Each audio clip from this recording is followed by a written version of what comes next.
Hello students, I hope you're studying hard, you're enjoying your preparation and at the same time you're taking good care of yourself during this difficult time of the pandemic. We are today going to have a quick discussion of the AIMS 2020 questions of ENT. So we straight away start with the first question. Okay, the first question that we have here is below is the image of a patient who underwent laryngectomy. Which mode of speech is he using? So a picture is given here and we can see something here. Yes, in the neck we can see the tracheostome. What's the difference between tracheostome and tracheostomy? Yes, very good. Tracheostomy is making an opening on the trachea, whereas tracheostome is pulling the trachea out and suturing it to the skin outside. So following laryngectomy, where we have removed the larynx, we make a tracheostome. So here we can see a tracheostome, and in the tracheostome, we could see some crust through the on the tracheostome. So just see carefully. Is this a crust that you are seeing through the tracheostome? No, this is not the crust. This is the valve that you are seeing through the tracheostome. So we know that the speech following laryngectomy can be either a esophageal speech, it can be a tracheoesophageal speech, or it can be a electrolarynx. Yes, so let us quickly see a few pictures and you are going to tell me what this is. So what it is this picture that you are seeing? What is this? Is this an electrolarynx, a esophageal, or a tracheoesophageal speech? Yes, very good. This is exactly how the tracheoesophageal speech looks like. In this a tracheostome, through the tracheostome, we are able to see a valve. Now, what exactly is this valve? Now, here in tracheoesophageal speech, we make a opening, a connection between the trachea and the hypopharynx. So, whenever the patient has to speak, he keeps his finger on the external opening. During expiration, all the air through the valve enters into the hypopharyngeal segment, vibrates the hypopharyngeal segment, and that is turned into speech by the articulators. So now this is the best form of speech to develop following laryngectomy in esophageal speech. What is the difference between esophageal and tracheoesophageal? Yes, in esophageal speech, the patient's larynx, the patient's trachea is totally separated from the hypopharynx. So whenever the patient has to speak a few words, he swallows a little air and then he regurgitates that air to vibrate the hypopharyngeal segment and convert it into speech. The esophageal speech is a very difficult type of speech to develop. Most of the patients are not able to develop it. And secondly, the air that the patient can swallow is very little. The vibration that it can produce is not much, so he can only speak a few words by swallowing some air. Whereas in tracheoesophageal speech, we just saw that this is a lung powered air. During expiration, the expiratory air that is coming through the lung is forced into the hypopharynx, so a good amount of air is present to vibrate the hypopharyngeal segment. This is the valve that we can see here. This is the tracheoesophageal speech. And can you quickly identify this and tell me what this is? Yes, very good. This is how the electrolarynx looks like. So in this, there is an external device that the patient holds against his neck, and this device produces vibrations, and this vibrations vibrates the hypopharyngeal segment and the resonators of the oropharynx, and that is converted into speech. So this produces a very scanned robotic speech. Yes, we know that the best is the tracheoesophageal speech. So now coming to the next question. The next question we have here is the name the most anterior model cell marked in the figure. Now in this question, the figure was also not required because they have already given in the question name the anterior most ethmoidal cell. So we know that the anterior ethmoidal cell can be of, and the named ones are of three types. Can you quickly tell me the name? Yes, very good. One is the Agarnesi, that is the anterior most. The anterior most is Agarnesi. So here it is marked the anterior most. But even if it was not marked, only the question was there, figure was not there, we know that the anterior most is Agarnesi. The largest, which one is the largest? Yes, largest is the bulla ethmoidalis. And which is the third named anti-ethmoidal cell? Yes, that is the infraorbital cell, and that is what is known as the Haller cell. Okay, now how do these cells appear on CT? Let us quickly have a look. Yes, so we can see some cell here. This is marked here in asterisk. Yes, what do you think this is? Is this the agar nasai or is this the bulla ethmoidalis? Yes, this is the most prominent anti-ethmoidal cell. This is the bulla ethmoidalis on both the sides. Now, then you must be thinking that why is this not agar nasai? Agar nasai is the anteriormost. How are we going to differentiate that this is the anteriormost or this is the largest anti-ethmoidal cell? Yes, we can see that in this CT, the maxillary sinus is quite, we can see the big cavity of the maxillary sinus. So the anteriormost anti-ethmoidal cell, as you can see here, the agar nasai, this area, this is present before the attachment of the middle turbinate, which means that in this area we will not be able to see the big cavity of the maxillary sinus. The maxillary sinus cavity would have just started. That is the anteriormost. When we take the cut section like this is what is the coronal cut section. In the anteriormost cut section, the maxillary sinus will be seen very small. When we go posteriorly, the complete cavity will be seen. There we will see bulla ethmoidalis. So just have a look here. Yes, can you see here that this is just the starting of the maxillary sinus, that we are seeing the most anterior part of the maxillary sinus. So here the air cell that we are seeing, this is what is the agar nasai. Have you got that? So this is what is bulla ethmoidalis. We can see the maxillary sinus is quite cavity. We can see big cavity. So this is a posterior cut. And yes, and this is, what is this? This that is marked here in this diagram. What is this A that I have marked?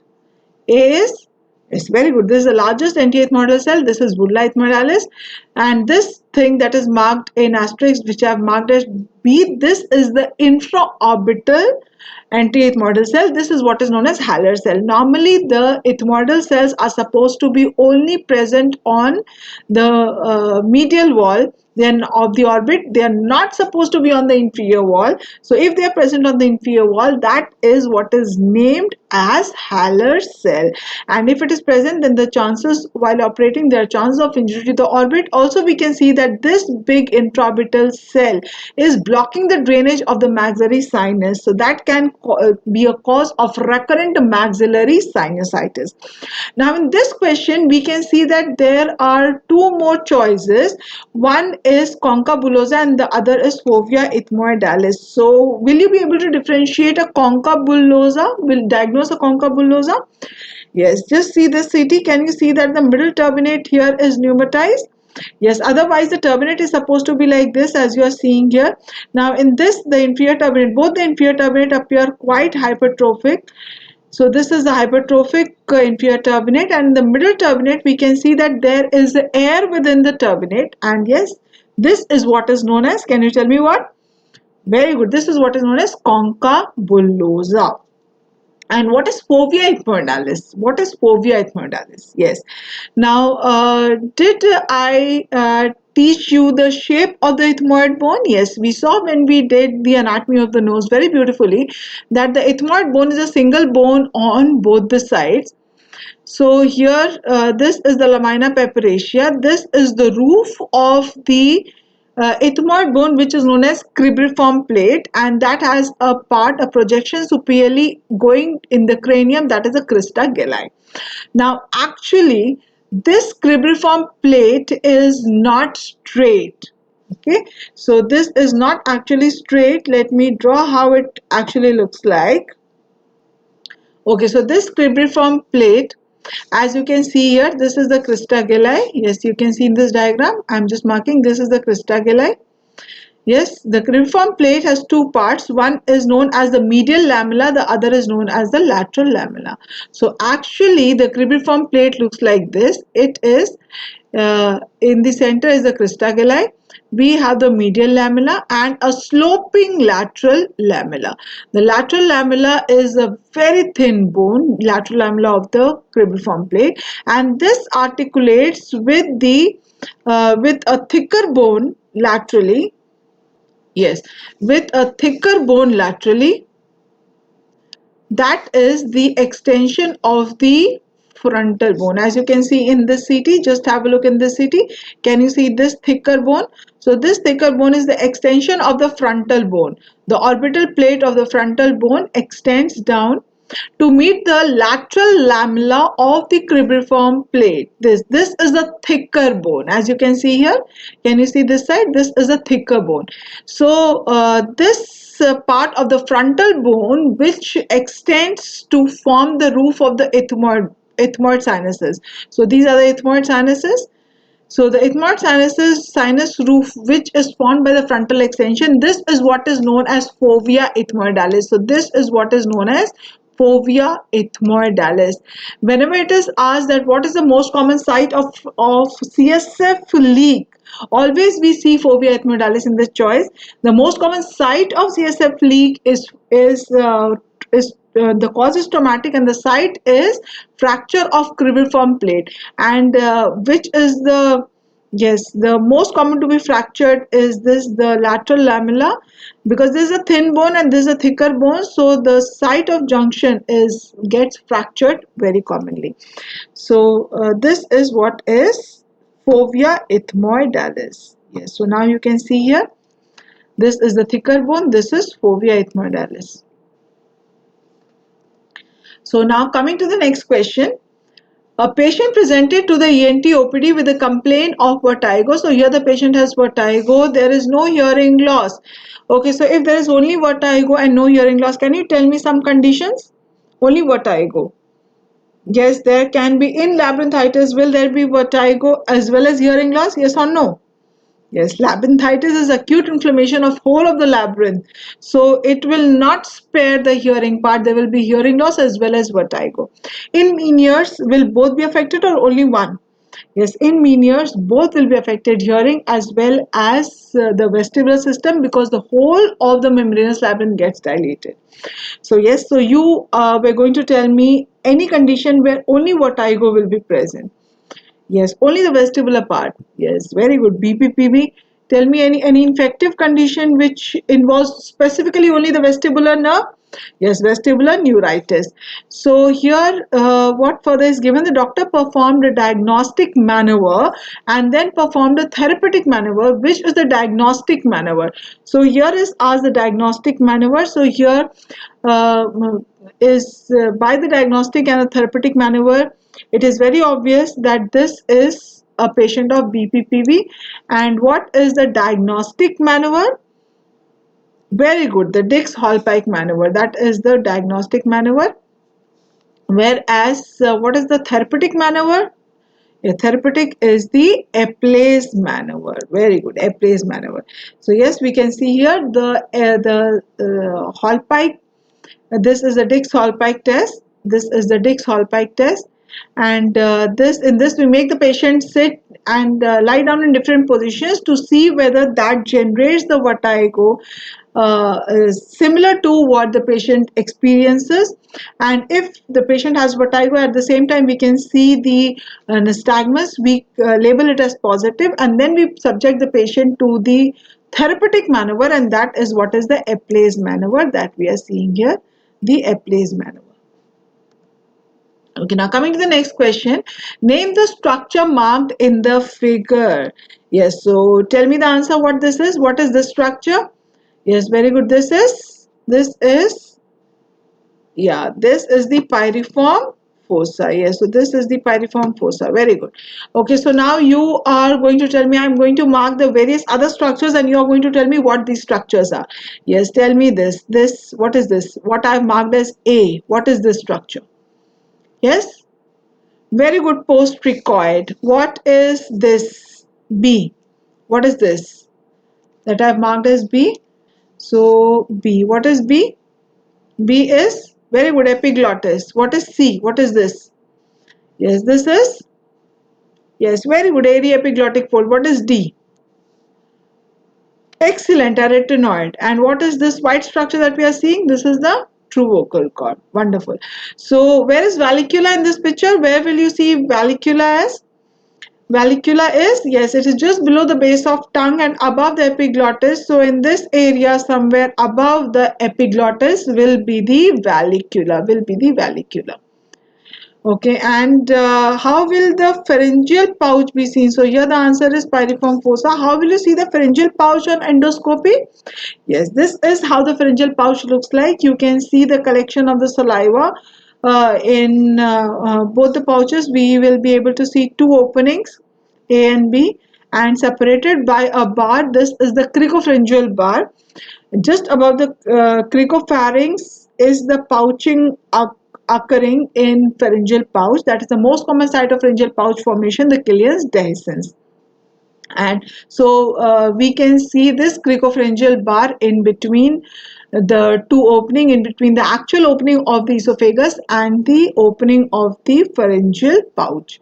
So this is how the endoscopy of pharyngeal pouch looks like. Okay, now coming to the next question. A 5-year-old child presents to the OPD with the complaint of fever for 2 days. So what is the important symptom that we need to note here? Yes, that there is fever. Okay, so one important symptom is there is fever.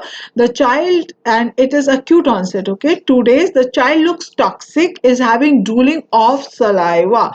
What should be the next step of management? So the first is to diagnose what this is a patient of.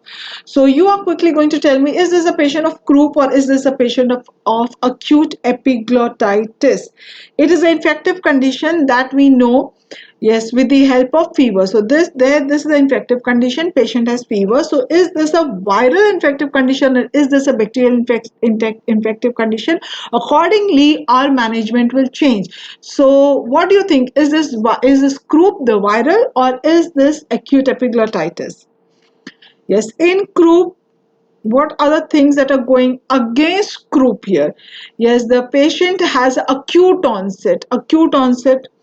In croup, the presentation is not so acute, it is gradual. The child looks toxic and there is drooling of saliva. Drooling of saliva, what does it indicate? Yes, it indicates painful swallowing, odynophagia. So, odynophagia is present when there is involvement of which part of the larynx? Which is the part of the larynx that is involved when we swallow? Yes, the epiglottis part, the inlet of the larynx. So whenever there is a infection of the inlet of the larynx involving the epiglottis, when the epiglottis pain, the swollen infected epiglottis moves down to close the inlet of the larynx, there is very severe pain. That leads to odynophagia. So that indicates this drooling of saliva or the painful swallowing. That will indicate that this is a condition involving the epiglottis.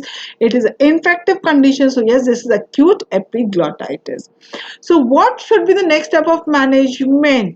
Now the acute epiglottitis patient presents with this is a bacterial infection. So yes, we are going to give antibiotics. So antibiotic is the third generation cephalosporin we can give here, because what is the organism that causes acute epiglottitis? Yes, it previously used to be H influenza B, but now it is group A beta hemolytic strep. So epinephrine nebulization, steroids, they are also given in acute epiglottitis, and especially when the stridor is there, we definitely give these things, but that is not the first management. If we have to choose one, then we will choose IV antibiotics. And if this was a patient of croup and we had to choose one, what would you choose if it was croup? Yes, we would choose steroids then. Steroids. In croup also nebulization is given, but yes, antibiotic is not given. And this is definitely not a case of diphtheria, so no role of diphtheria antitoxin. So the next question we have here is, identify the given instrument. Okay, so we can see some instrument that is given here, and yes, this is exactly how a mastoid retractor looks like. In fact, the name of this mastoid retractor is self-retaining hemostatic master retractor. It comes in various names: Perkins retractor, Mollison's retractor. So that is not important to know what is the exact name for this, but whether it is Perkins, whether it is Mollison. But yes, what is this instrument? This is the self-retaining hemostatic master retractor. So let us quickly have a look at the parts of this retractor. So this has got two prongs, and at the end of the prongs are some teeth. Now the teeth can be varied in numbers. It can be either same on each side or it can be different on each side. Accordingly, it is labeled as, if there are 4 teeth on one side and 4 on the other, we call it as 4 into 4. If it is 2 and 2, it is known as 2 into 2. If it is 2 on one side, 3 on the other side, or 3 on one side, 4 on the other side, it is known as 3 into 4. Now, what is the significance of these teeth? Yes, when we open this, as you can see in this figure, when we open this retractor, it stays open by itself with the help of this ratchet. The ratchet keeps it in place open, which means that we do not need assistant to retract the skin on both the sides till while we are operating. So once we have put this, the skin is automatically retracted out of the field of where we have to operate, and these teeth not only retract the tissues, they also apply pressure on the tissues, which provides hemostasis. So it also decreases the bleeding and makes the field further clearer for the surgeon to operate. So yes, as we can see here in this, we can see this is 3 into 1. This is 3 into 1. This is what a Perkins master retractor looks like. It will never be asked what the exact name is, but yes, this instrument is a master retractor. So yes, it is used during master surgeries, during all ear surgeries, when we are applying, when we are taking a temporalis fascia graft or opening up the mastoid. As we can see here, post-oral incision is given. Can you name this incision? Very good. This is a William Wild's incision. And now can you see that we have used 2 retractors, master retractor. This is the first and this is the second. One is retracting the pinna anteriorly and the skin behind posteriorly, and the other is retracting the tissue superiorly and inferiorly. So it is something like this, and we have now a clear view of the mastoid, and we can start drilling the mastoid. We do not need, this is already a small place, we do not need so many assistants to put so many retractors and keep pulling. This surgery takes around 3 to 4 hours, so they do not have to hold it in the retracted position. It is a self-retaining retractor. It remains in its position in whatever position you place it.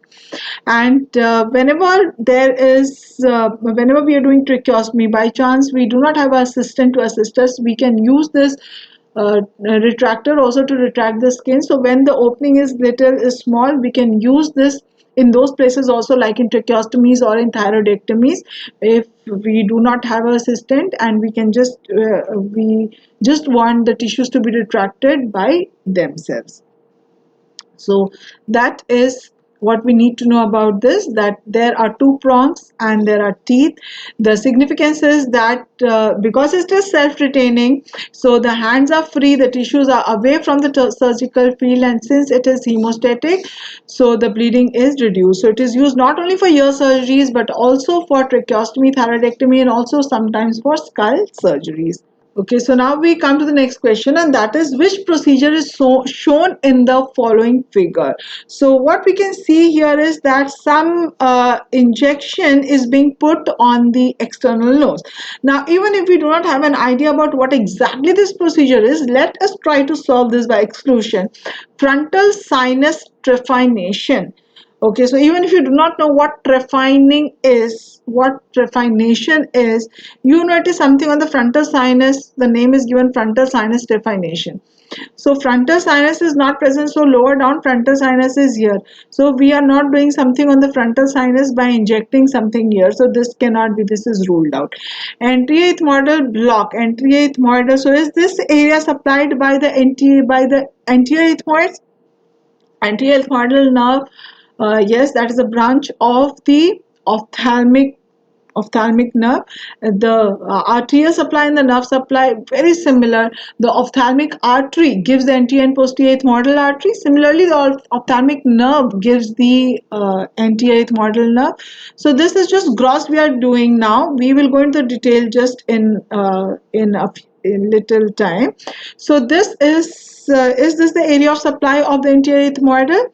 Yes, which part of your face is supplied by the ophthalmic? Ophthalmic, yes, we have done it very beautifully. Ophthalmic is this, ophthalmic is like this, maxillary is this part, and then is mandibular, except for the angle of jaw, which is greater auricular. Yes, so okay, so this can be the option. The next is checking nasolacrimal duct patency. Nasolacrimal duct is done, patency is seen by the inferior punctum, and that is inside the eye. Yes, so nasolacrimal duct patency. Yes, nasolacrimal duct, we can see it appears like this. This is how the probing of the nasolacrimal, the inferior puncta is done, and then the syringe is passed, the sterile saline is pushed, and if the nasolacrimal duct is blocked, so this passage is blocked, the saline cannot flow into the nose, patient will not feel the fluid coming out in the nose.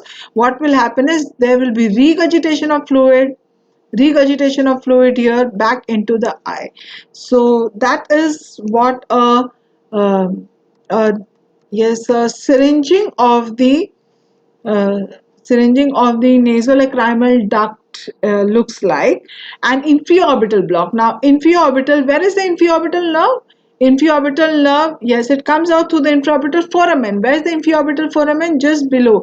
Yes, in the lower wall of the orbit, we have the foramen infraorbital. So I don't think that we are going to anesthetize it by injecting here. So even if you do not know by seeing the picture what exactly this is, you can just rule out by applying your common knowledge, common sense. Yes, so yes, this is what how the anterior ethmoidal block looks like. This is how we do the anterior ethmoidal block.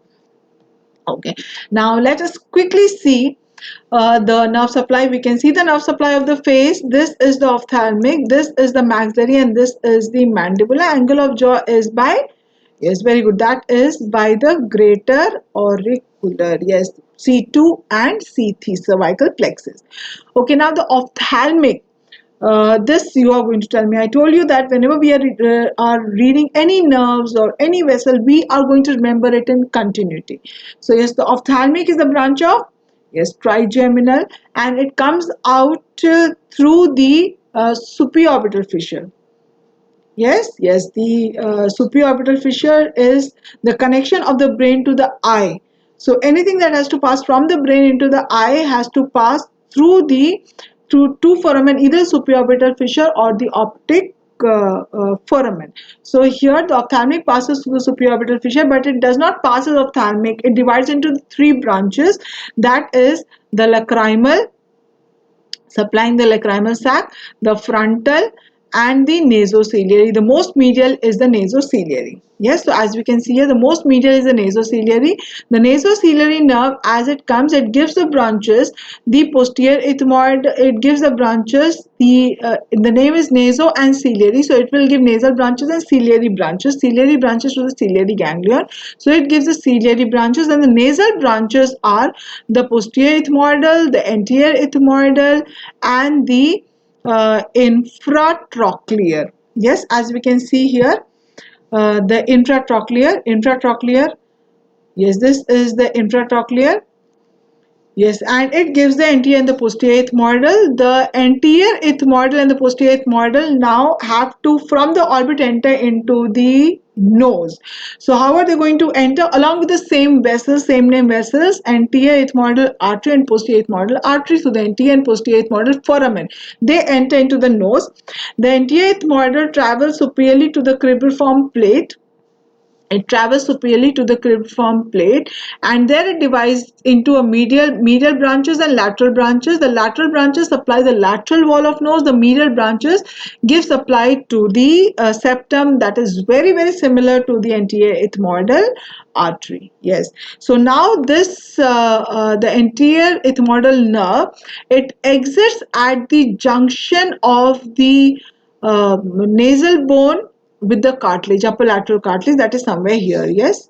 And this external branch of the anterior ethmoidal nerve is what is known as the external nasal nerve. It gives a sensory supply to this part of the nose. So as we can see here, this is where the anterior ethmoidal nerve exits in this picture. This is the anterior ethmoidal nerve exiting as the external nasal branch. This is the supratrochlear nerve, sorry, the intratrochlear nerve. The supratrochlear and the supraorbital are branches of frontal. So the frontal gives the two branches, the supraorbital and the supratrochlear. So nasociliary gives the infratrochlear, and it gives the anterior ethmoidal that ends as external nasal. Yes, so if we have to, whenever we have to do we have to anesthetize this nerve, the anterior ethmoidal. So why are we going to anesthetize this nerve?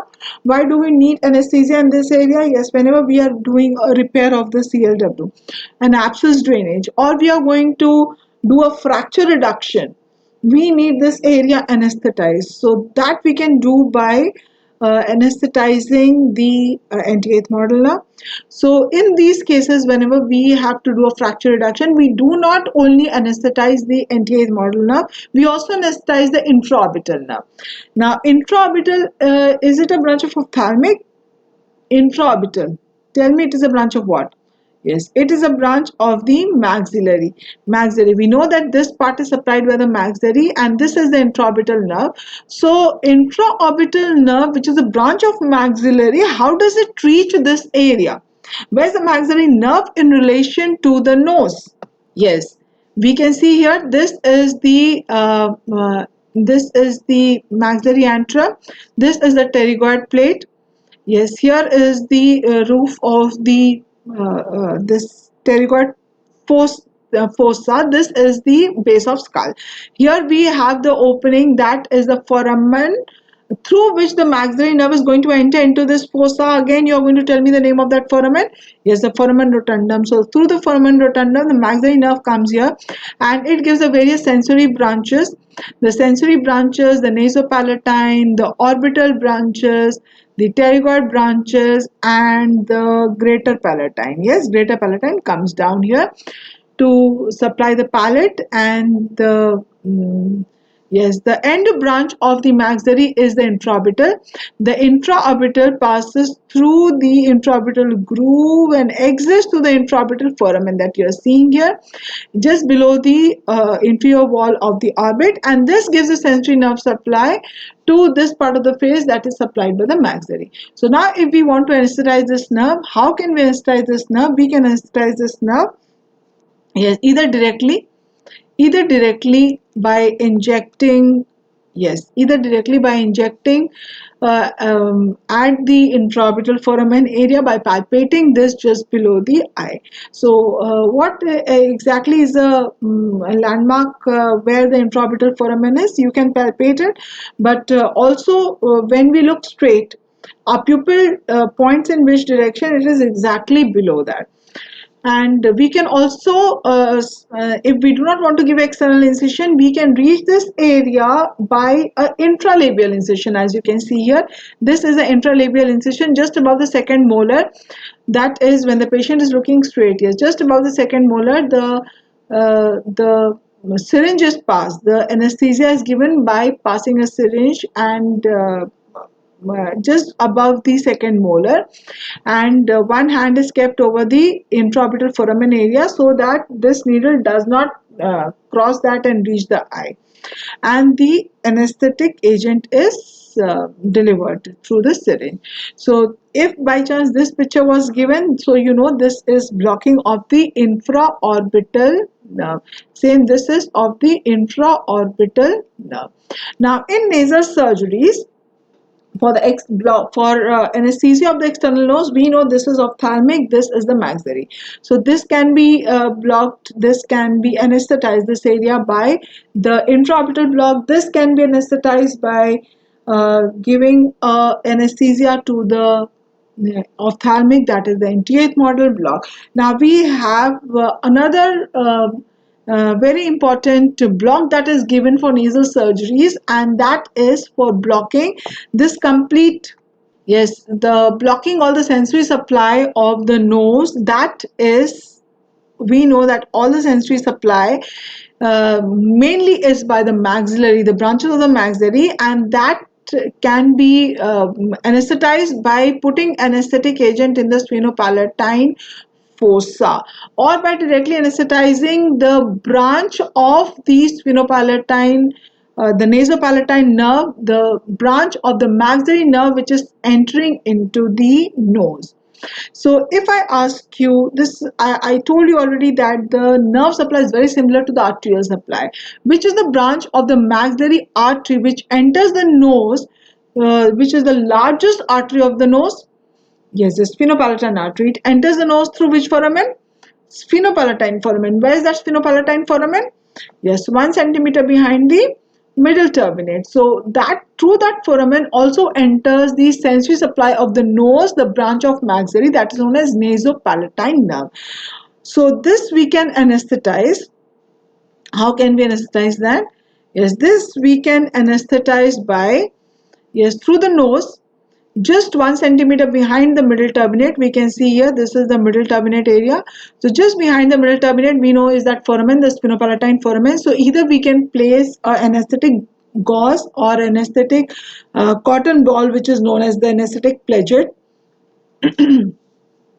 or we can anesthetize it by passing a syringe and injecting the anesthetic into the sphenopalatine foramen. Now there is another method by which this can be anesthetized. Okay, so just have a look here. Can you see that we can anesthetize it either through the sphenopalatine foramen, or we can anesthetize it by injecting anesthetic in this area. Yes, this area, what is this area? This is the area through which the greater palatine nerve enters into the palate. And where is this area, this opening, the opening of the greater palatine foramen? That is behind. We can see this is the molar, third molar, so it is behind.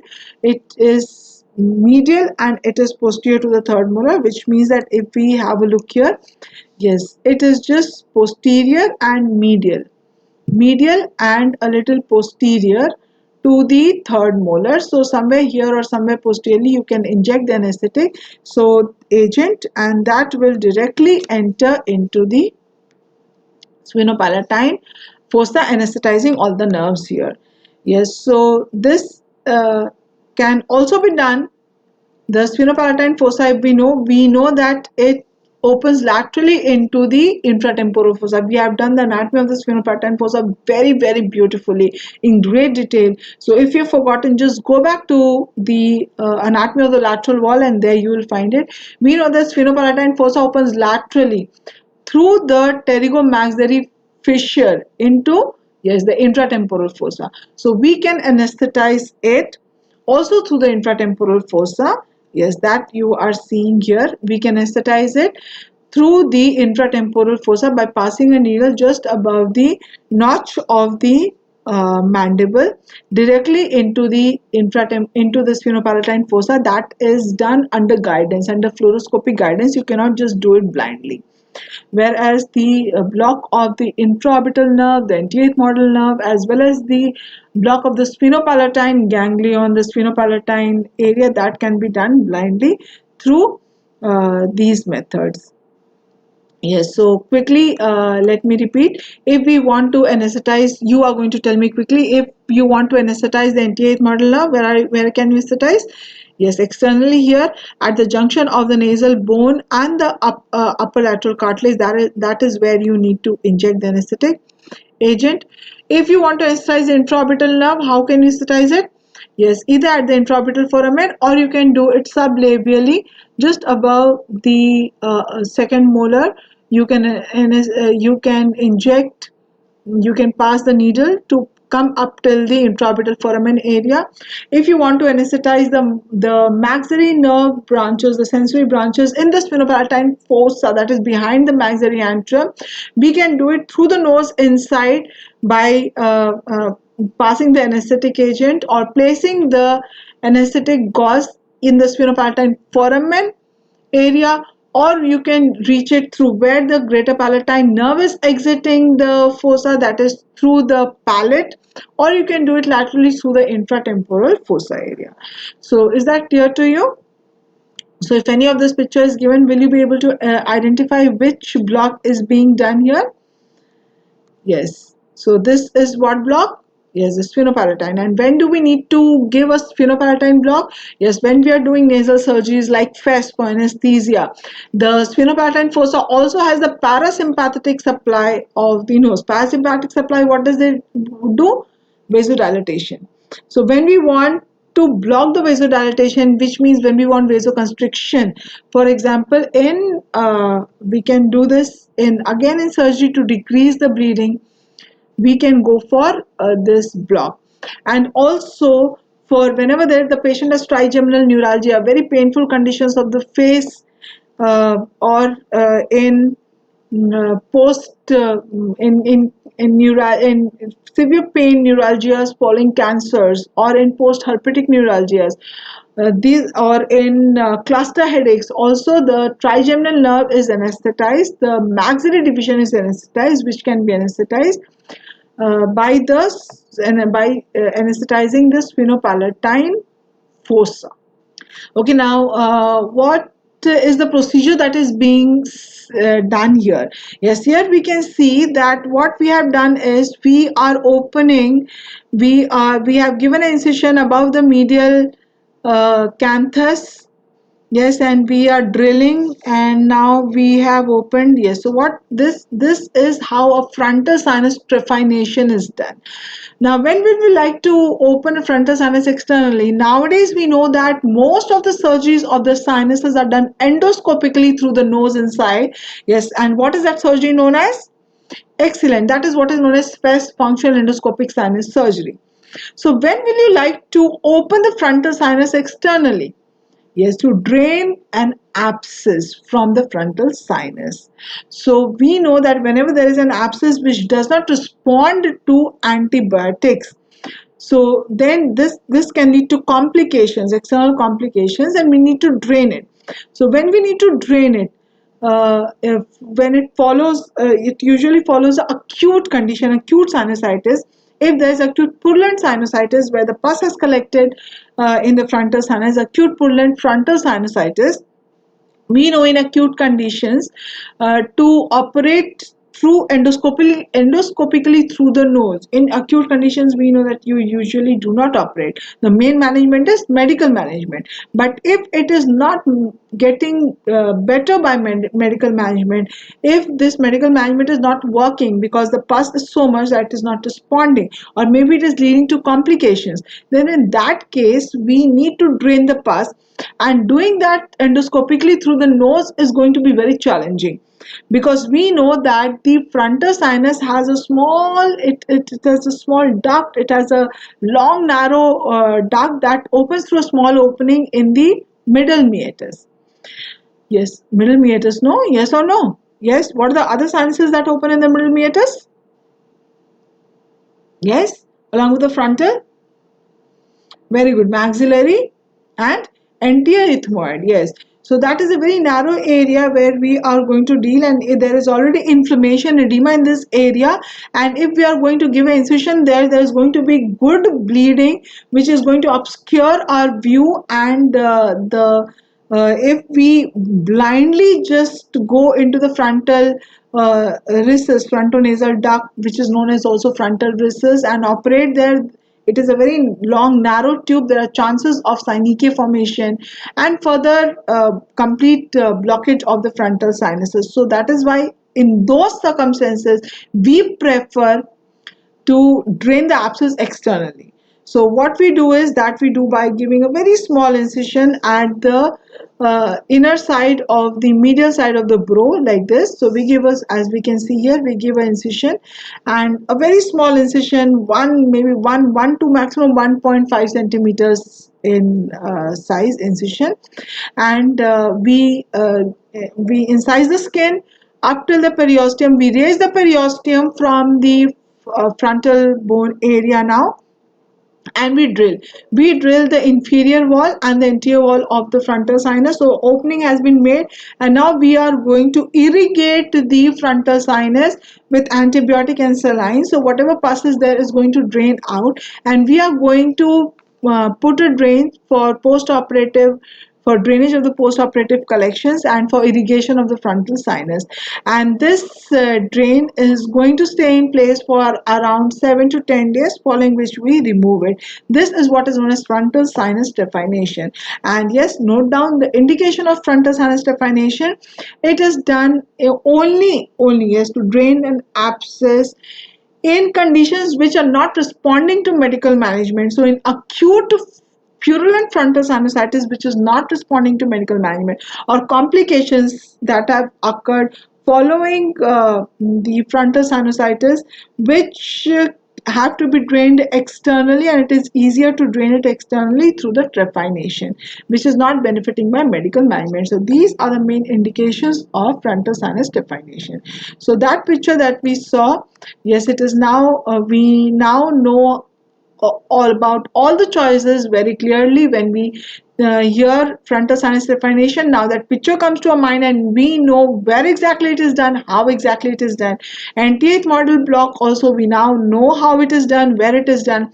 Checking the nasolacrimal patency also, yes, it is not, definitely not like this. How it is, I just showed you. Inferior orbital block also we know is not. So even if you have an idea about the inferior orbital nerve anatomy, where it comes out, you know where the external, the anti-8th model, that is ophthalmic division is. So you can get an idea of where, of what we are blocking and from where we are blocking that. Okay, so now coming to the next question. Yes, and next question here is, after parotoidectomy, paralysis of the lower lip occurs due to the injury of which structure? Now, I have taken this opportunity of solving this question for you and discussing this question for you. Maybe this is being discussed in surgery also, or maybe in anatomy also. And the specific reason for me taking up this topic, this question here, is because in ENT we have dealt with the intratemporal part of the facial nerve very beautifully in great detail. But repeatedly I get questions from students asking me that what is the landmarks of the facial nerve during parotid surgery, what are the various branches when they get paralyzed, because we check for the palsy of the facial nerve. How are we going to check? So that is why even if you have dealt with this question in surgery or in anatomy, or the stopping in surgery anatomy, this will be just a quick revision for you. And let us just see little more about the facial nerve complete when it comes extracranial. Yes, so I already told you when we did the facial nerve that facial nerve is divided into three parts. The part from where it arises from the nucleus till before it exits the cranium, exits the base of skull. Can you tell me through which foramen? Yes, very good. Through the internal acoustic meatus, along with which nerve? Yes, eighth nerve. So that is the intracranial part. From the internal acoustic meatus till the stylomastoid foramen is the intratemporal part that we have done in great detail. And now what we are going to do is the extracranial part of the facial nerve. Now have a look at this picture here. Yes, can you see that this is in the facial nerve exits from the through the stylomastoid foramen. So that the name tells you stylomastoid means it is in between the mastoid. We can see here the mastoid and medially the styloid. So we can see the facial nerve coming out as the yellow structure here. Now when it comes out, it gives the branch that is the posterior auricular. Yes, the posterior auricular supplies the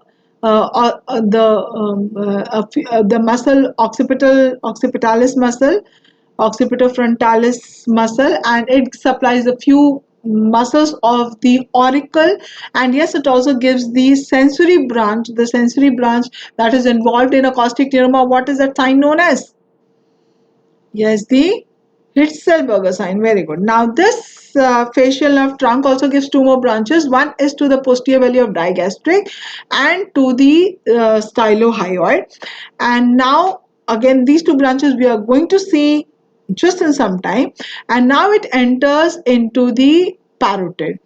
And this divides this facial nerve branches into the parotid into the two main branches.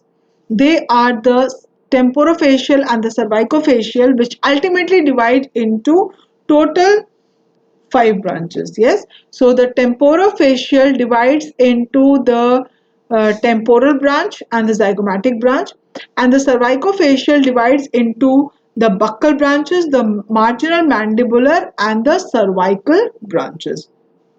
So this division of the facial nerve divides the parotid into superficial and deep lobe.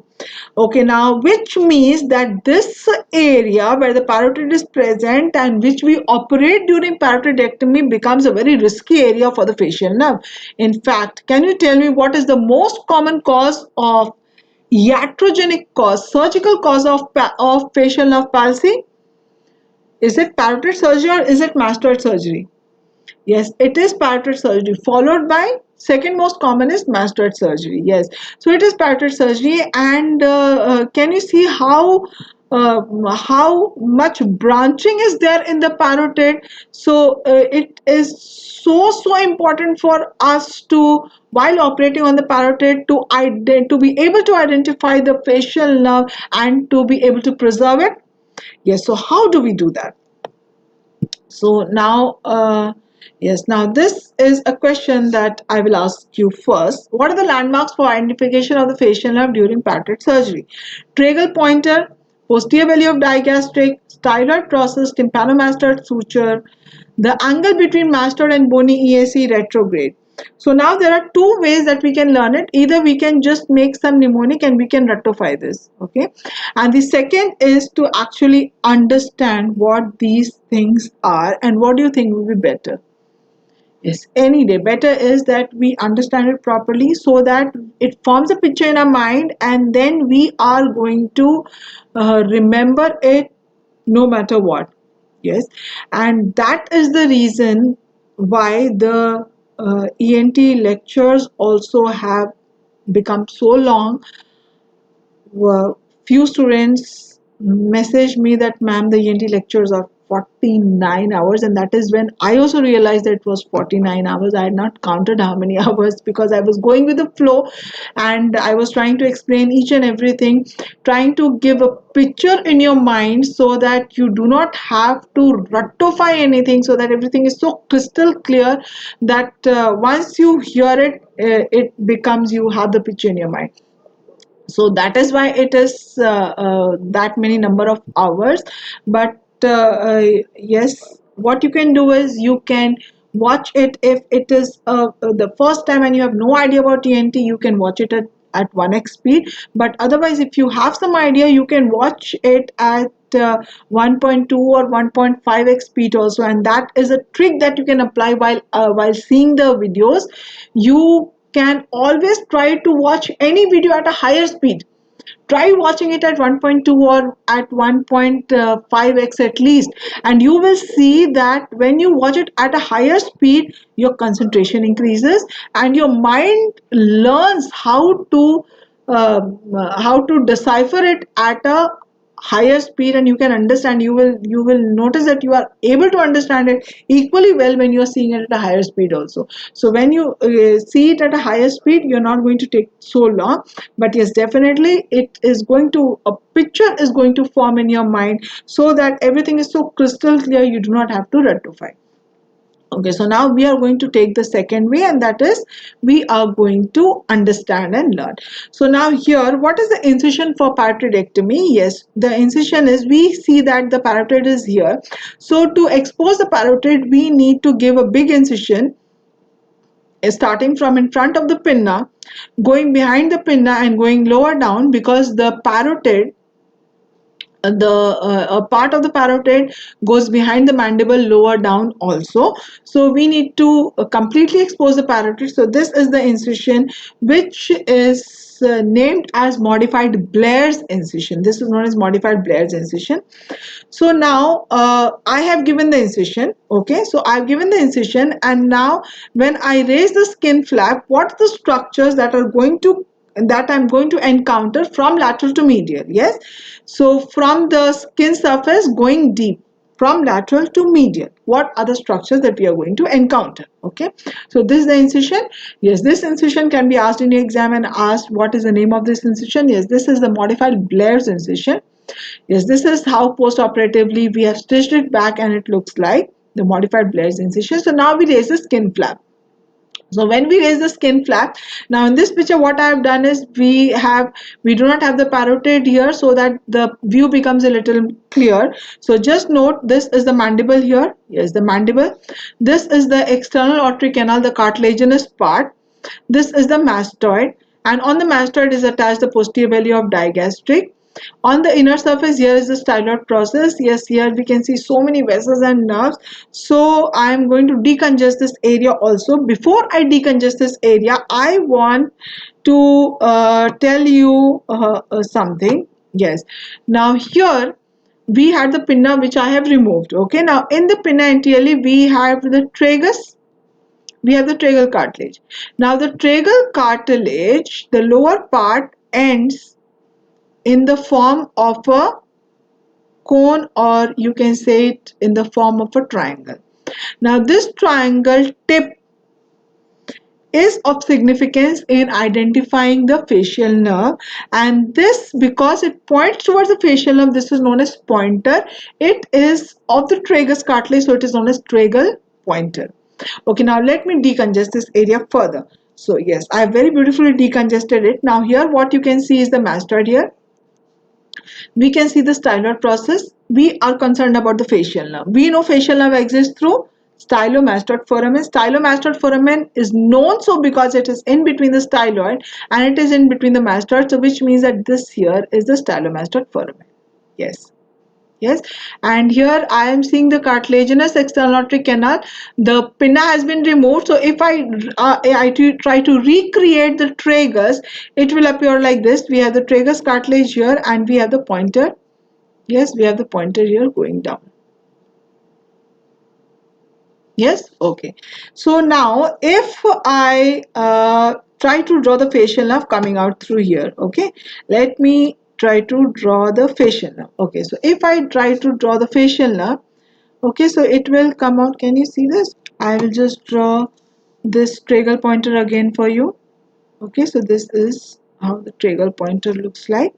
Okay, and so now I am going to draw the facial nerve that is coming out of the stylomastoid foramen. Okay, so this is the facial nerve coming out through the stylomastoid foramen.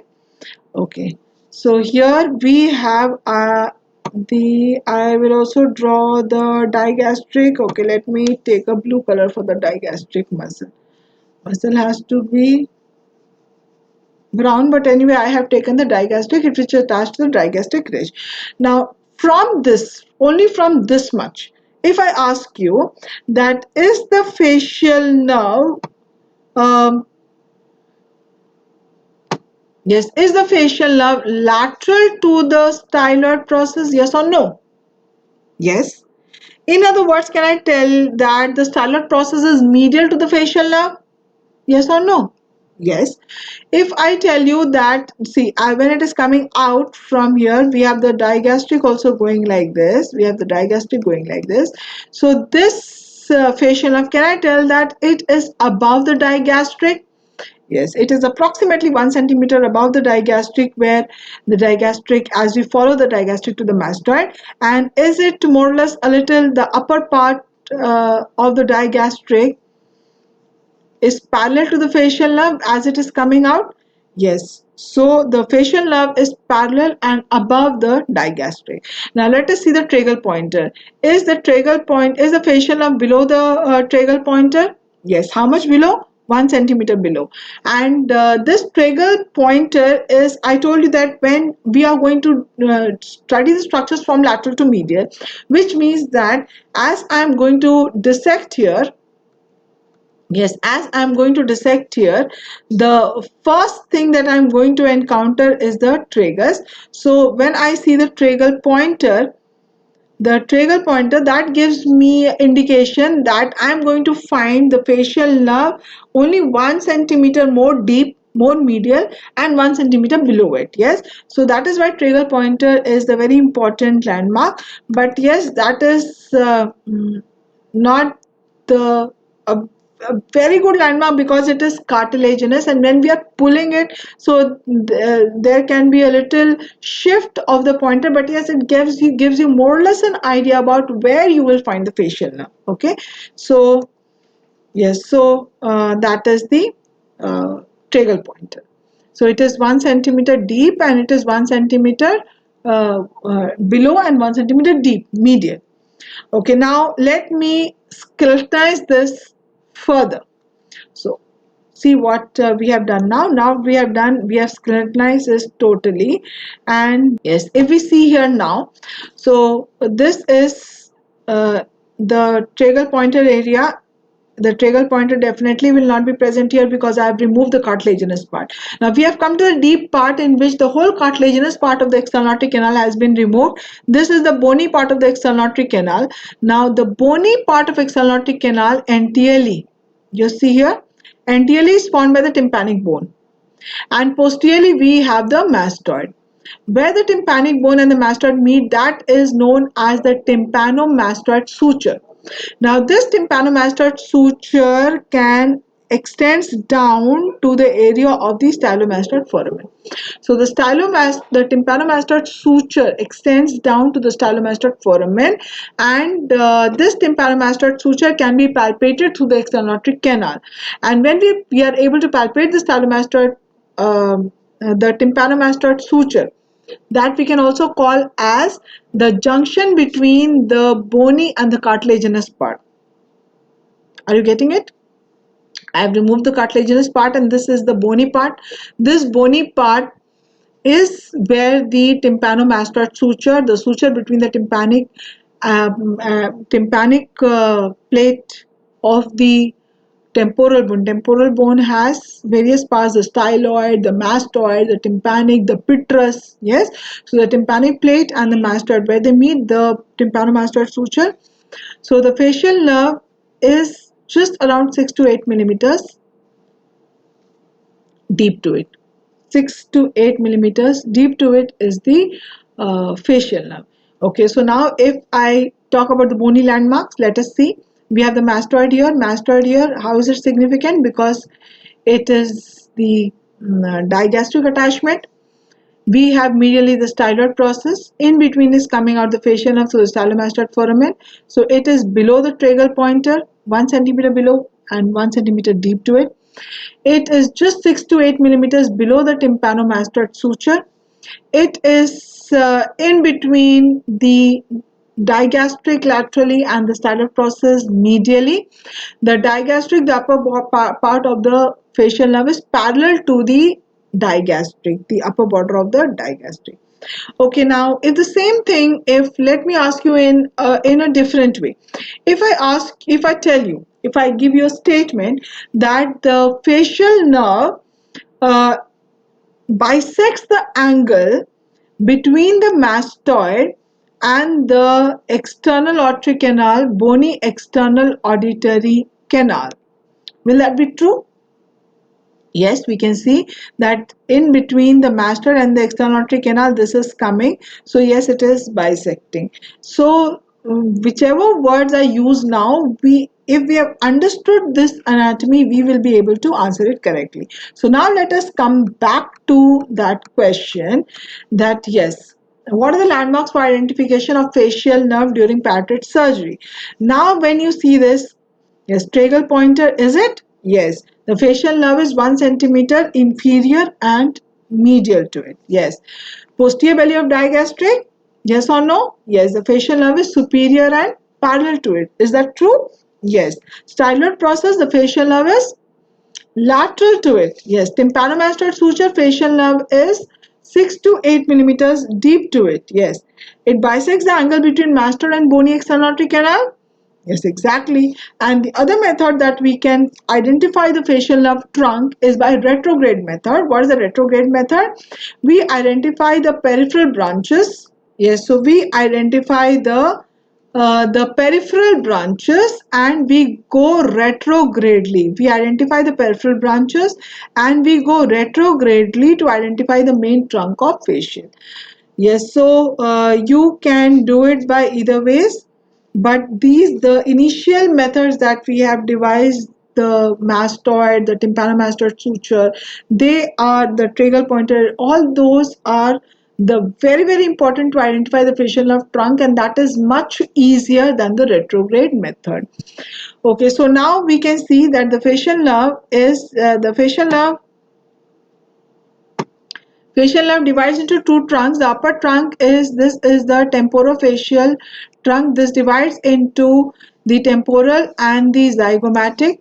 And then we have the cervicofacial, which divides into buccal. It divides into the marginal mandibular and into the cervical. Now, what is the significance of these branches? Yes, so quickly, the temporal branch supplies the frontalis muscle and the forehead. So how are we going to test this muscle? That is what you will tell me. Yes, I am telling you it supplies the forehead. You tell me how are you going to test this?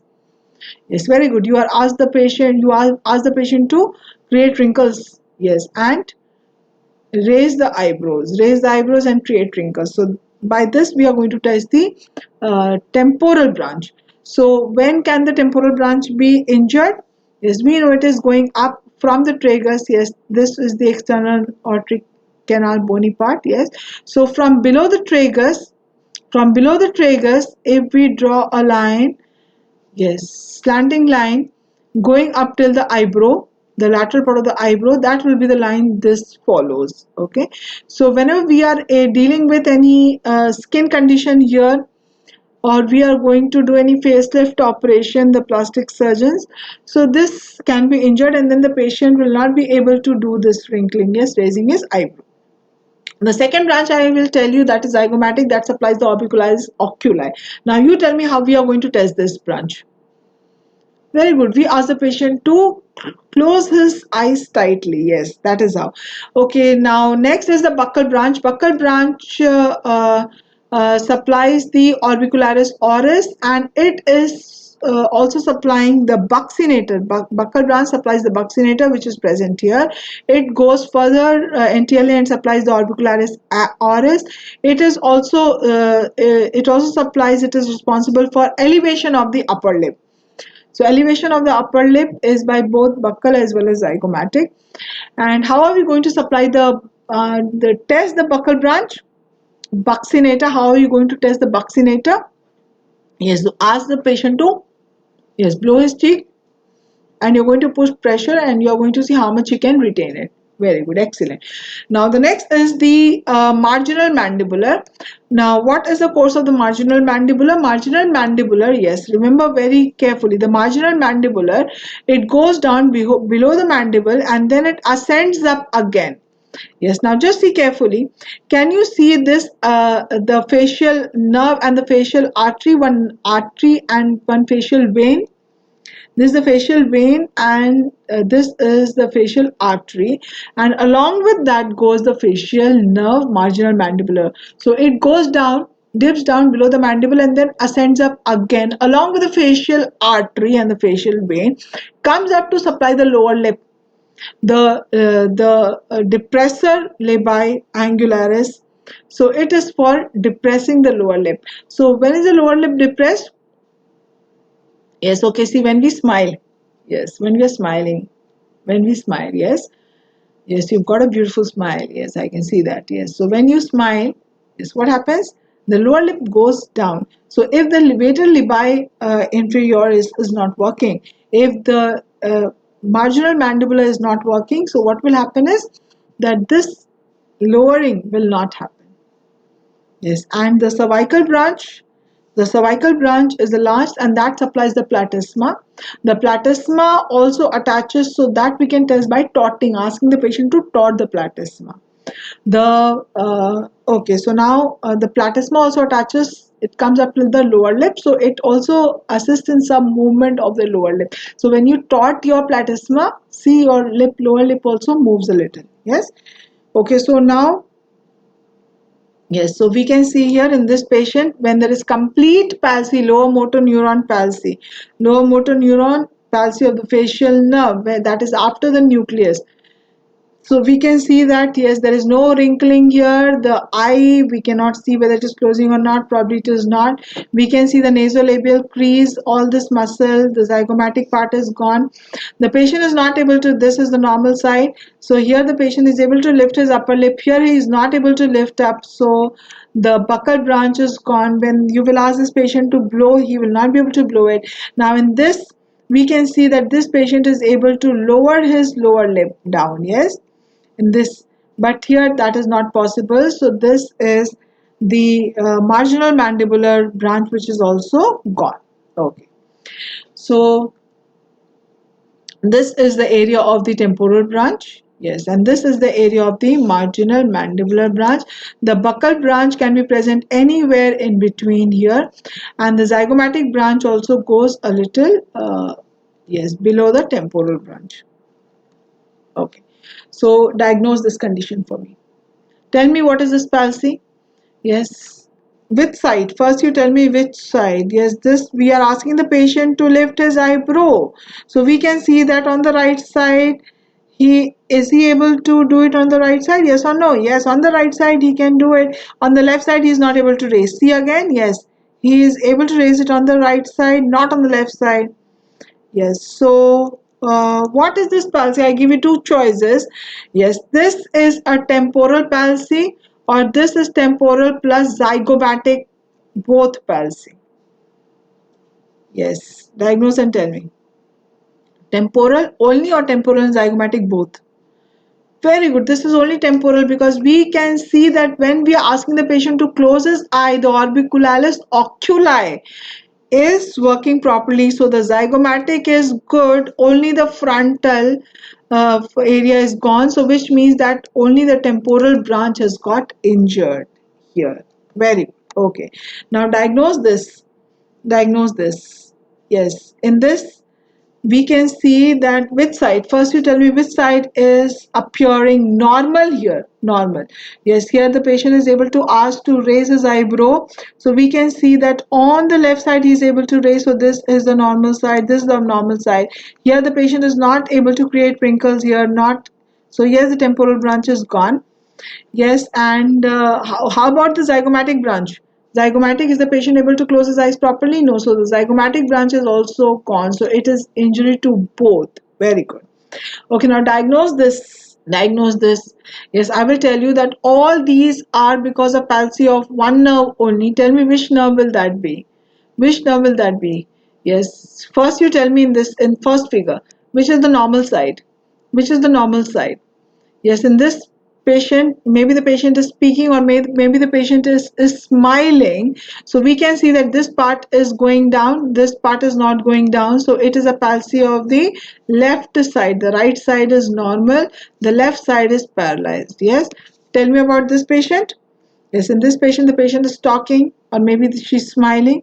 You can see this part is going down, this is not going down. So it is a palsy of the right side. Yes, again here this is going down, this is not going down, of the left side. Again here this is going down, this is not going down, so this is of the right side. And which nerve is that? Which is the nerve that is responsible for lowering the lower lip? Yes, it is the marginal mandibular. So can you see that injury to the marginal mandibular gives the patient such a bad cosmetic deformity? Whenever the patient speaks, whenever the patient smiles, look how his lips are going, and that is actually very bad cosmetic deformity, which means that you need to be very careful while operating on the area where the marginal mandibular is present. So where's the marginal mandibular exactly? Yes, just see here, the marginal mandibular goes just below the mandible, that is it goes into the digastric triangle, or which is known as the submandibular triangle, and then it ascends up along with the facial artery and the facial vein.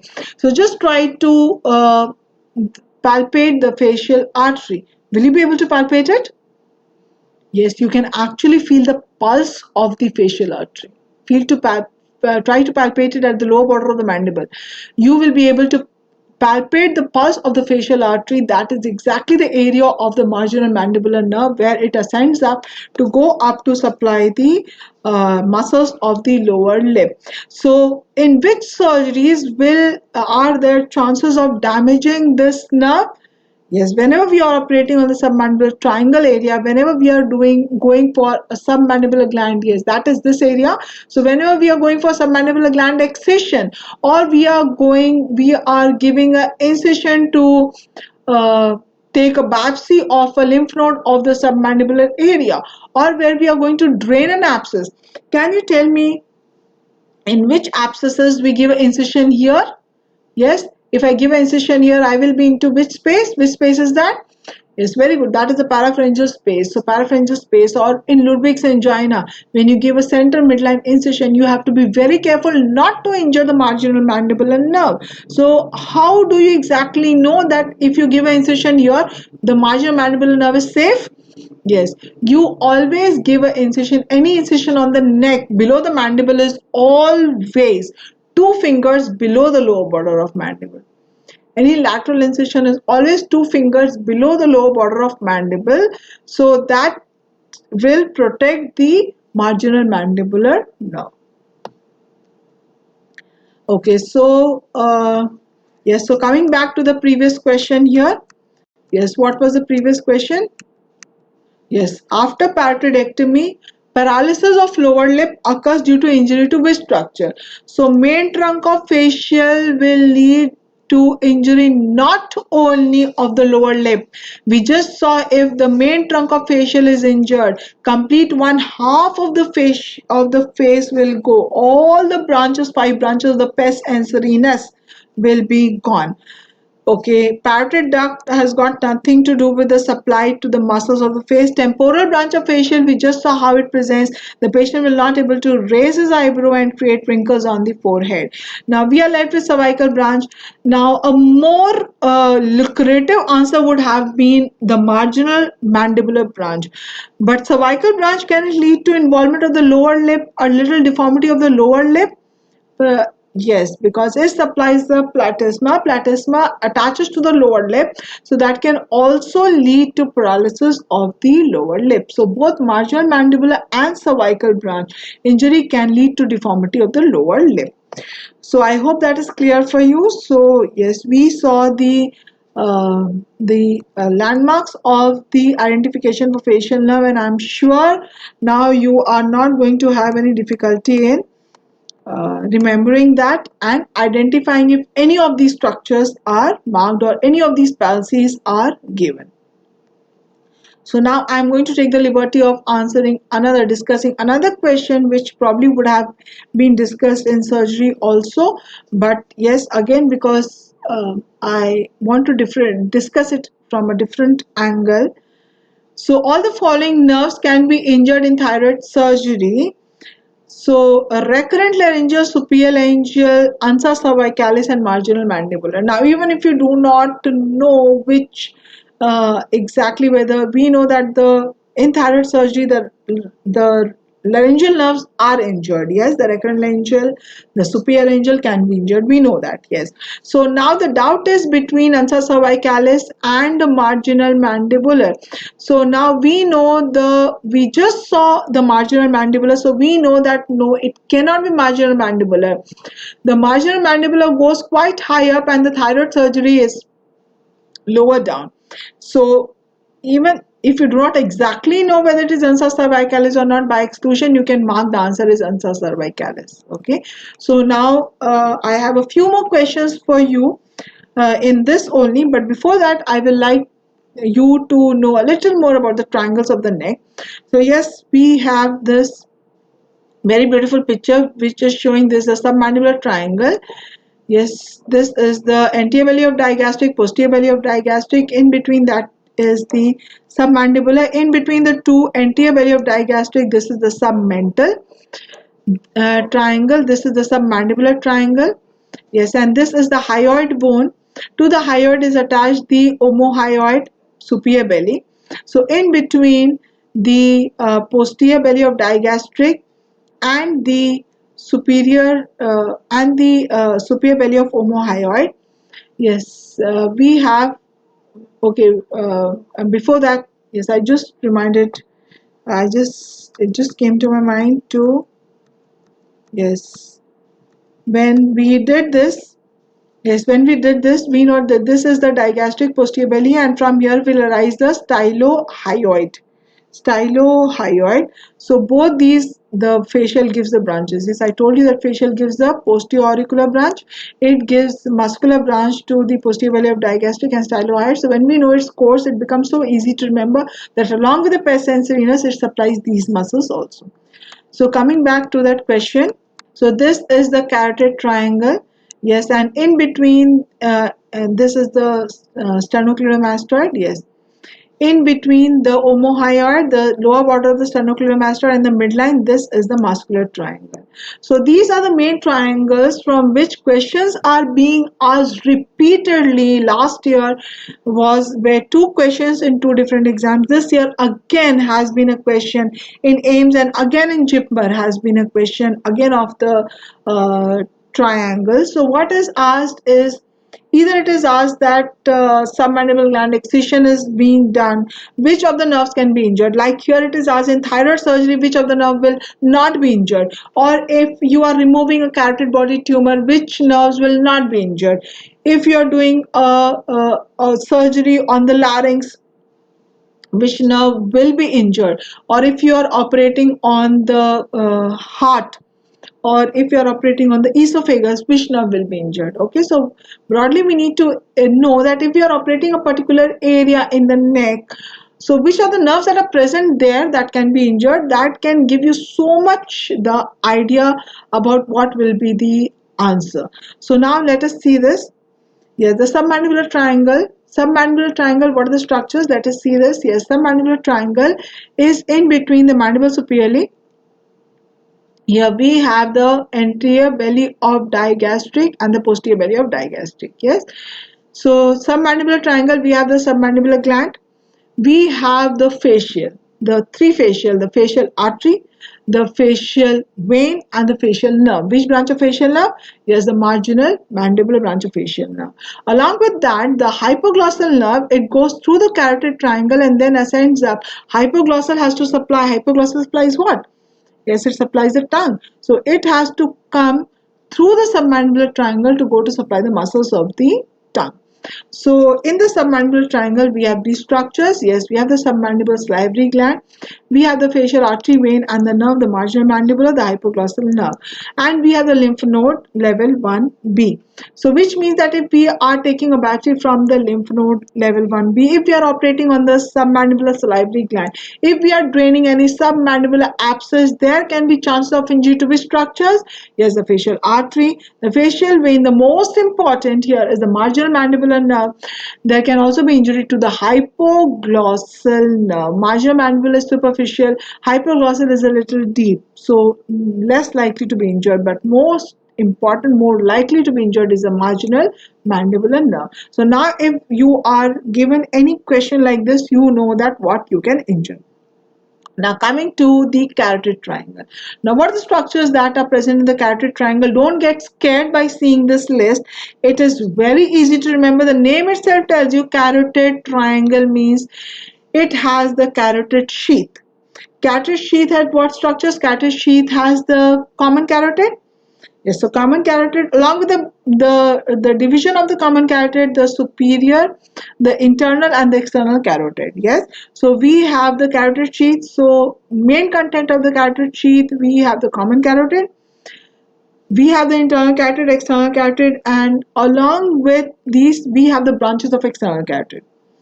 The internal carotid does not have any branch in the neck, and that is how we differentiate external from the internal carotid. So quickly tell me the branches of external carotid. Yes, start from below. Yes, very good. We have the ascending pharyngeal, excellent. Next, ascending pharyngeal is the medial branch. Very good. Superior thyroid. Yes, the branches of external carotid are so easy to remember. They are named according to whichever area they are supplying. Superior thyroid. We have the we have the lingual, we have the facial, we have the occipital, we have the ascending pharyngeal. So all these are branches of the external carotid, also are a part of the carotid triangle. So we are done with the artery, the carotid, the common carotid, internal, external branches. We are done with that. Okay.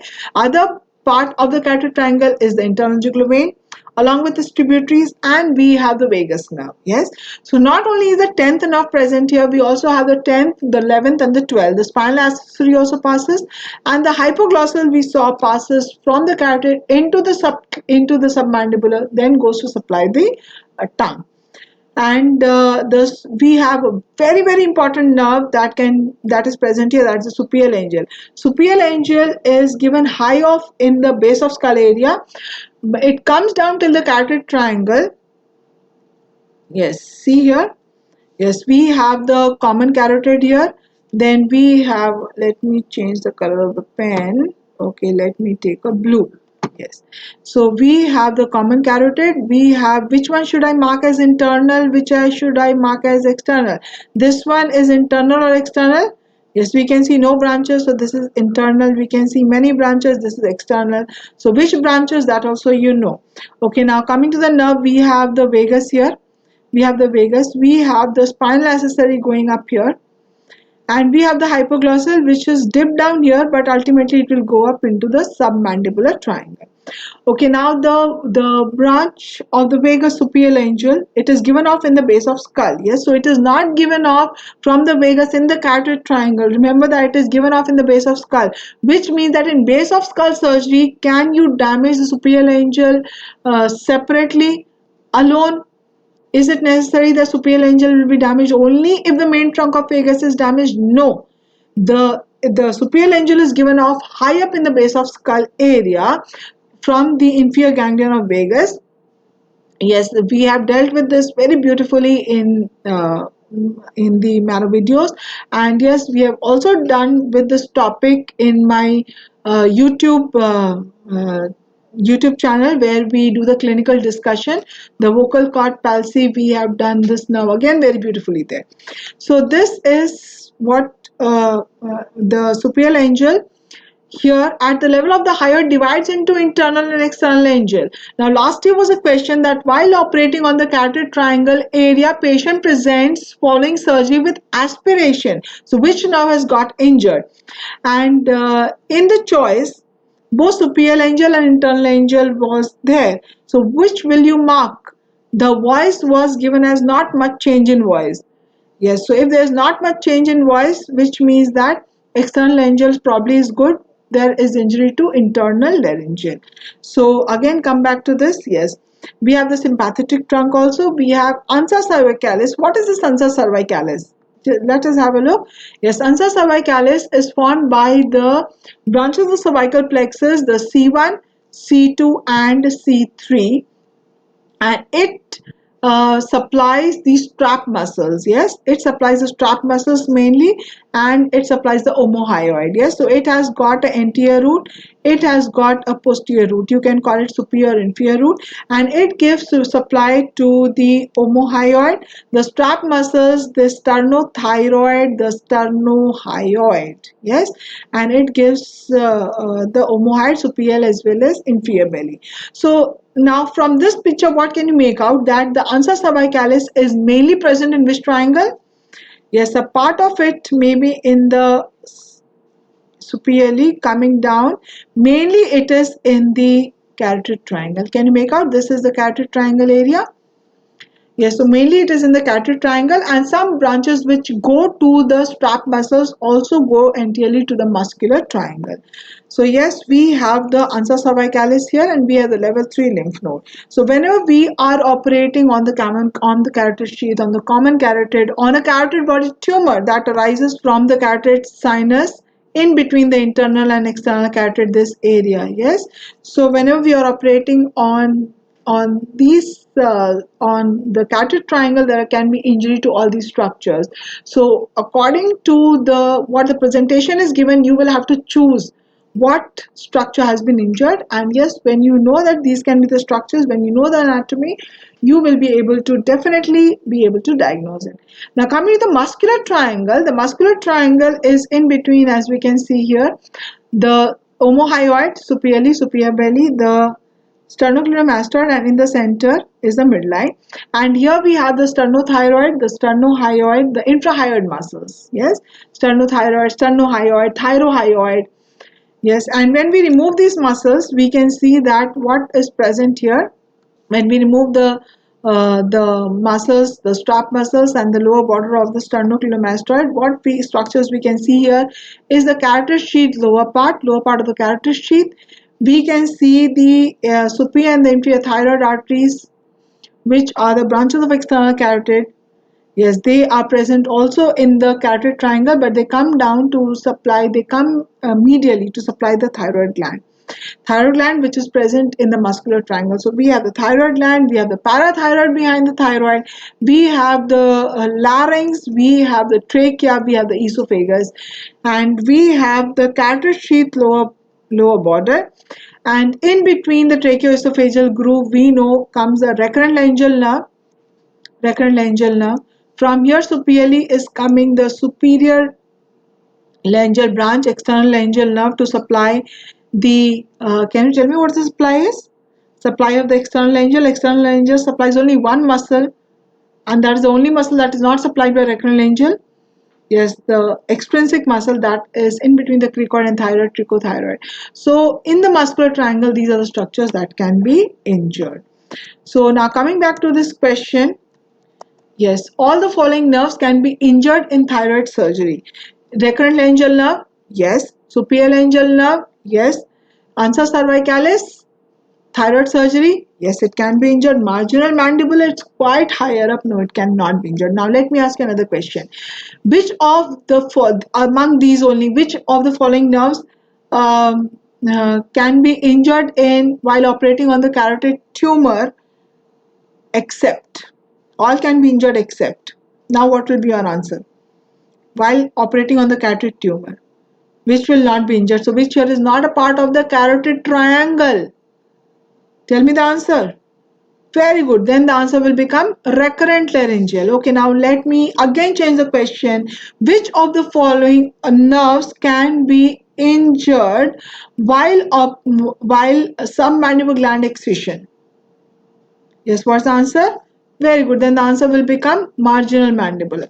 Now, while operating on the carotid triangle, patient following surgery presents with aspiration. Which of these following nerves have got injured? The choices are the same. Tell me which nerve in carotid triangle, and that has led to aspiration. Aspiration means yes, something of the larynx, sensory supply of the supraglottis. Yes, so then the answer will become superior laryngeal. Yes. So which is the nerve? And this was the question that was asked in JIPMER this year. Which is the nerve? Nerve gets injured following esophageal surgery. We can also have it as cardiac surgery, and the patient following surgery presents with hoarseness. So which nerve has got injured? Among these, now choose. Yes, so the choices remain the same, but can you see that the answer is changing every time? And if it is following esophageal surgery or following cardiac surgery, we do not even have to think of the other choices. The answer automatically becomes a recurrent laryngeal.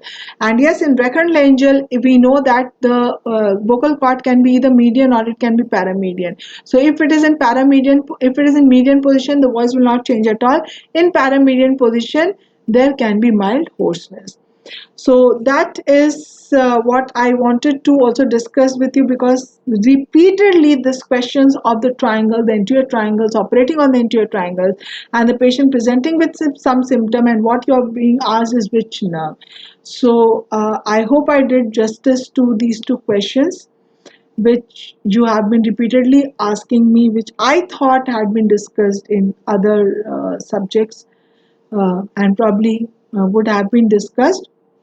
So that was just a revision. You can thus consider it as revision. So those were the questions of AIMS 2020. And even if you are a pre-final, even if you are a final, the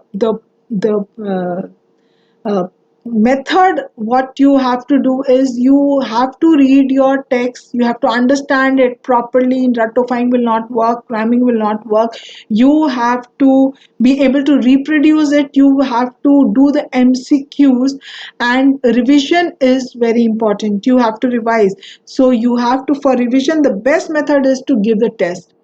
You will be surprised at the how fast you are able to revise when you have a test to give. So always make it a point to give test, whether it is a subject wide test, whether it's a grand test. Yes, definitely you are not going to give the exam this year or maybe next year. If you are a pre-final, if you're final, you are going to give the exam after internship. But be it a AIMS exam, a NEET exam, or a any other exam, JIPMA exam, prepare for it as if you were preparing, as if you were going to give the exam. Any exam has to be given with full preparation. And okay, no matter, even if you not completed the whole of the subjects, whatever subject you have prepared, make it a point that when the questions come out, check yourself whether you're able to answer all the questions from those subjects correctly or not. Yes, so that is the only way, and I'm sure you're following that way. And I know you're so damn intelligent, you're so hardworking. All of you are definitely you're following the right way. So, those were the questions of AIMS 2020. And the last but the most important thing that we need to practice every day is gratitude. Now, there was this girl sitting next to me in a flight and who was scrolling her fingers very, very quickly through her phone. And what she was doing was quickly giving just a like. And she smiled at me and she told me that I need to finish giving a like to all the friends who have sent me a message on the Facebook before the flight takes off. So when you can do that on the social media, don't you think it would be a wonderful idea of giving a like to all the people who have made a difference in our lives and are continuing to make a difference in our lives every day? So now I'm just going to ask you to think of 3 people or 3 things that you can be grateful for in the last 24 hours.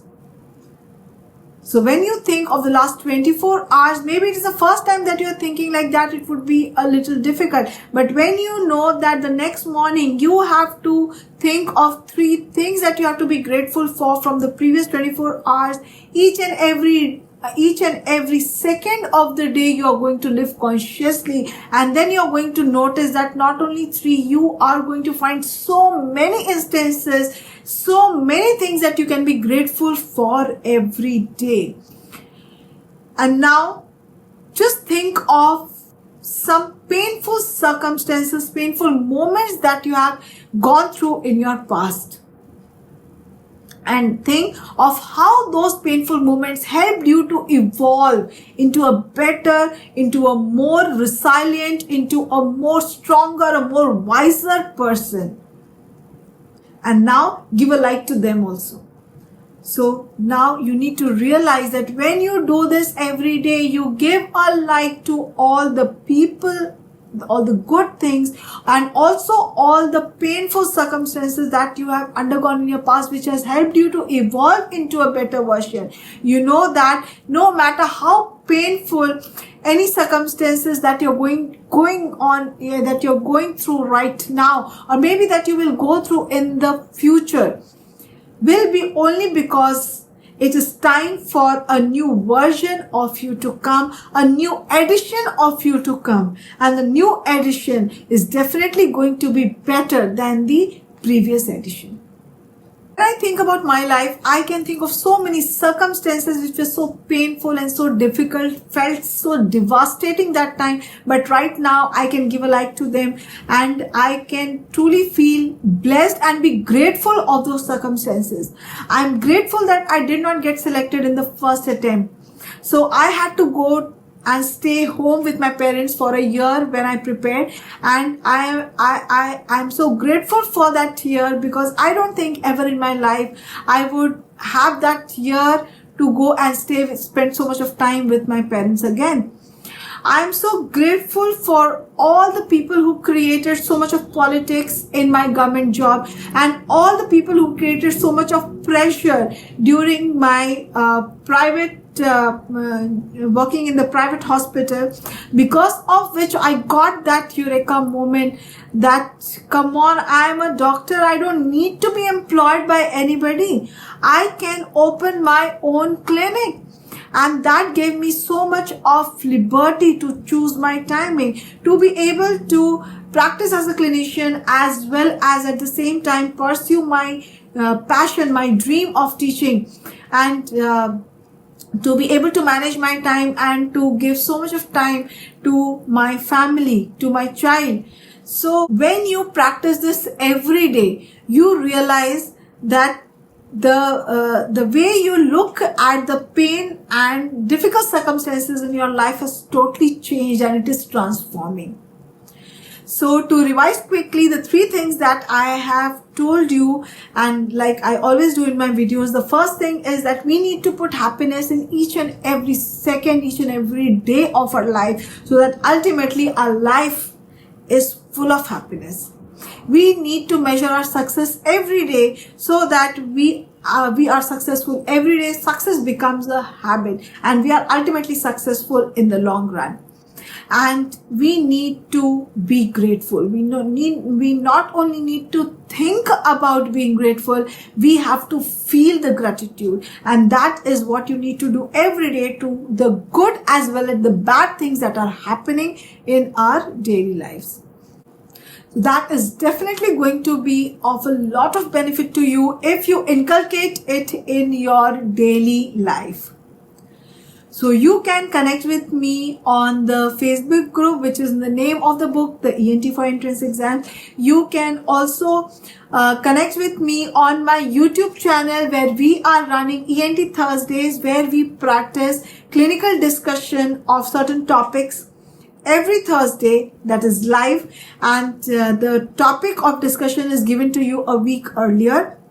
And now you can also connect with me on the Instagram. The Instagram and the YouTube is in the name of Manisha ENT.